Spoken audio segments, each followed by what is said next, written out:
सेठ से लक्ष्मी जी रूठ गई। जाने में बोली मैं यहां से जा रही हूं, अब मेरी जगह नुकसान आएगा, तैयार रहना, और अगर तुम जाते जाते मुझसे कुछ मांगना चाहते हो तो बोलो। सेठ बहुत समझदार था, बड़ी विनम्रता से बोला माता नुकसान आ रहा है तो आने दीजिए, बस मुझे आप एक वरदान दीजिए कि मेरे परिवार में हमेशा सुख शांति बनी रहे।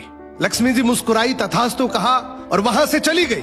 अब उस सेठ की 4 बहुएं थी। कुछ दिनों बाद सबसे छोटी बहू खिचड़ी बना रही थी।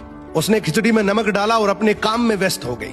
तभी दूसरी बहू आई और उसने खिचड़ी को बिना चखे ही और नमक डाल दिया और वो भी अपने काम में व्यस्त हो गई। ऐसे एक एक करते तीसरी और चौथी बाकी की 2 बहुएं भी आई, उन्होंने भी खिचड़ी को बिना चखे ही उसमें नमक डाल दिया। अब रात को सबसे पहले सेठ खाना खाने बैठा।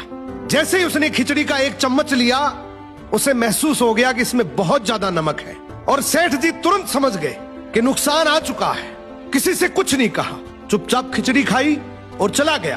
अब सेठ के बाद खाना खाने की बारी आई सबसे बड़े बेटे की। बेटे ने खिचड़ी का एक निवाला लिया।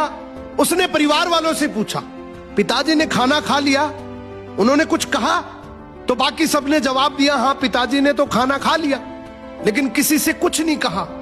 तो बड़े बेटे ने भी चुपचाप खिचड़ी खाई और चला गया।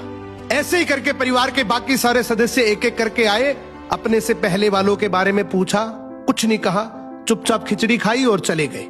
अब रात को सेठ जी सो रहे थे, सपने में नुकसान आया और हाथ जोड़कर बोला, भाई मैं यहां से जा रहा हूं, मैं यहां नहीं रह सकता।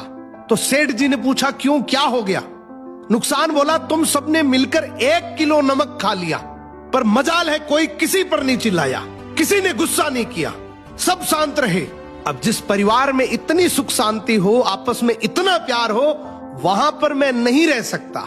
निष्कर्ष कि जिंदगी है तो उतार चढ़ाव, दुख सुख, फायदा नुकसान सब चलता रहेगा, लेकिन जिस परिवार में आपस में लोगों में प्यार है, सुख शांति है, छोटे में आदर, बड़े में बड़प्पन है, उस परिवार का कोई नुकसान, कोई आपदा कुछ नहीं बिगाड़ सकती।